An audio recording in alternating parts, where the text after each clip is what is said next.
Today's Spotlight is brought to you in part by presenting sponsor, First Community Financial Bank, the community bank where you come first. If you're just tuning in, you're watching Spotlight. I'm your host, Jay Mornett, and with me now are two representatives of CERT, Rick Brock and Nissa Akers. So welcome to Spotlight. Nice to be here. Yeah. Talk to us a little bit about your mission, Rick. Well, the mission is to let as many people know how to, or learn, or give them the opportunity to partake in helping them survive a major event through either emergency preparedness or through actually taking the CERT course and becoming familiar with survival techniques that will help themselves, their families, and their neighborhood. That's wonderful. Now, tell me CERT. It stands for? Community Emergency Response Team. Okay, CERT. Emergency preparedness, and I know we're going into Emergency Preparedness Month in September, right? Tell us why that's important. Well, everybody thinks they're prepared for whatever can happen in their home. If they come by, and I mean the police or the fire department, says you got 20 minutes to get out of your house, what are you going to take with you? And if you're not prepared, you're running around the house going, oh, I need the album, or I need to take a pair of shoes, my favorite pair of whatevers, and get all the kids together, get your favorite game, whatever. And that's not necessarily the best way to do it. So if you prepare, then there's a method to the madness that we can go ahead and get you prepared to get yourself prepared. Okay, it's kind of that old, if you fail to plan, you plan to fail kind of a thought. Exactly. Okay. Now, Nissa, tell us a little bit about how you got involved in CERT.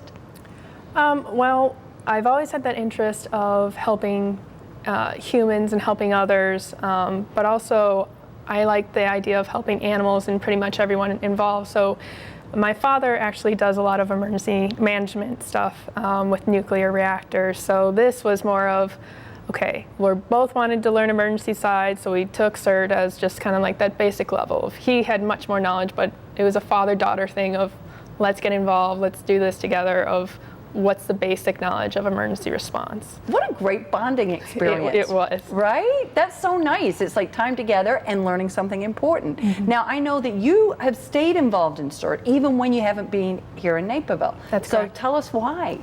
Well, when I went off to college in Indiana, I stayed active. They did not have CERT, but they had like a rescue squad. So I stayed on that and did more involved with that.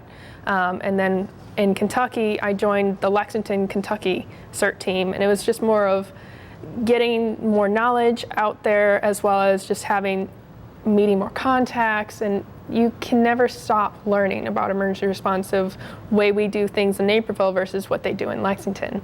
Lexington, they don't have the resources that Naperville has. So for them, the emergency response team is much more valued, much more of, if something were to happen, we are it. Okay. That's about it. I mean, it's just a matter of how much more knowledge, how much more emergency response can we take of the different stances and the resources of how everything goes about it. Well, and I think that's interesting because you talked about that, because I know that you guys support all of our fire and our police and everything, and that you guys are really that citizen's arm, right? That brings extra support to those that are already there helping. Yes, and the CERT's really designed to be there. If it's you and you're in your neighborhood, 85% of the people who are rescued immediately after an event are rescued by their neighbors. Yeah. And if we can train you to be safe, teach you ways of doing it, and being able to help out further, we can be there, or you can be there, before the first responders get there. Because they're still going to have to cut the limbs down, go around, or wait to make sure the power's turned off. But if we can help you save that first couple of people, that's all we're really asking you to do. Neighbors helping neighbors. Exactly. Okay. Now, give us a couple of tips, Rick, if you would. What are a couple of basic steps that everybody could do, whether they've come to CERT training or not, to be prepared? Well, very simply, get yourself a go bag, which Okay. I actually have one sitting between my legs. And in that, you need to have, everybody needs to have 1 gallon of water per day. Okay. So you need to set that aside. You need to have food, whether it be sardines, tuna fish, protein bars, or if you're looking at it in terms of peanut butter, whatever. but be prepared, because if they ask you to leave, you still have to feed yourself. If they put you in the shelter, it's still going to be a problem to get there. You should also have all your important papers, copies of all your important papers.